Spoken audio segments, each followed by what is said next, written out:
Hello అండి. అందరికీ నమస్తే. Welcome to Subbo's kitchen. ఈరోజు వీడియోలో 10 నిమిషాల్లో సింపుల్‌గా చేసుకుని స్వీట్ రెసిపీ ఒకటి చూపించబోతున్నాను. దేవుడికి ప్రసాదం పెట్టడానికైనా సరే, లేదంటే ఎప్పుడు స్వీట్ తినాలనిపించినా అప్పుడు సింపుల్‌గా చేసేసుకోండి.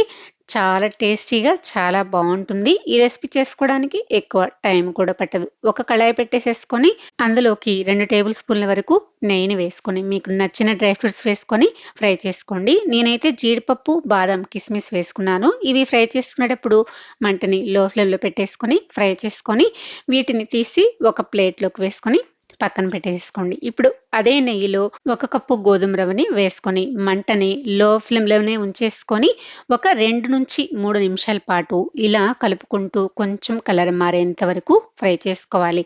చూడండి, ఈ విధంగా కలర్ మారేంత వరకు ఫ్రై చేసుకొని స్టవ్ ఆఫ్ చేసుకొని పక్కన పెట్టేసేసుకోండి.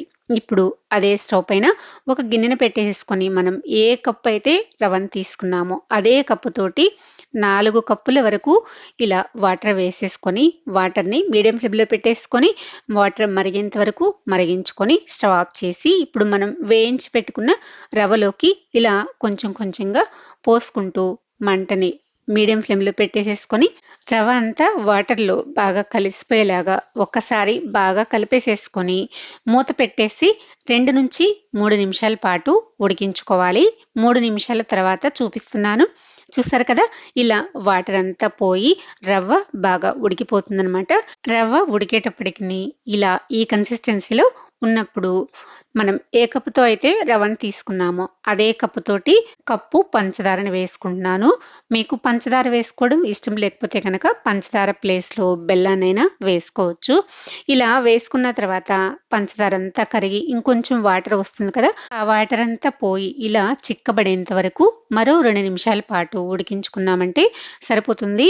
ఇలా ఉడికిన తర్వాత ఇంకొంచెం గట్టిగా అవుతుందనమాట. ఇప్పుడు ఇందులోకి 2 ఇలాచీని దంచుకొని వేసుకోండి.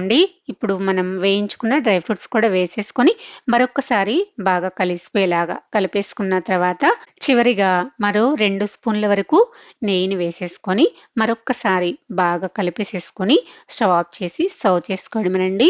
ఎప్పుడు దేవుడికి నైవేద్యం పెట్టాలన్నా సింపుల్‌గా ఇలా 10 నిమిషాల్లో చేసేసుకోవచ్చు.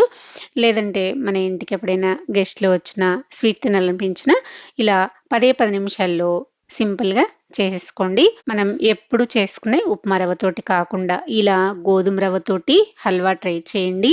చాలా అంటే చాలా టేస్టీగా ఉంటుంది. ఇలా నోట్లో వేసుకుంటే అలా కరిగిపోతుంది. అంత బావుంటుంది. తప్పకుండా మీ ఇంట్లో మీరు కూడా ట్రై చేసి మీకెలా వచ్చిందో కామెంట్ అయితే చేయండి. నా వీడియో గనక మీకు నచ్చినట్లయితే లైక్ చేయండి, సబ్స్క్రైబ్ చేసుకోండి, షేర్ చేయండి. మరో మంచి వీడియోతో మళ్ళీ కలుద్దాం. Thanks for watching.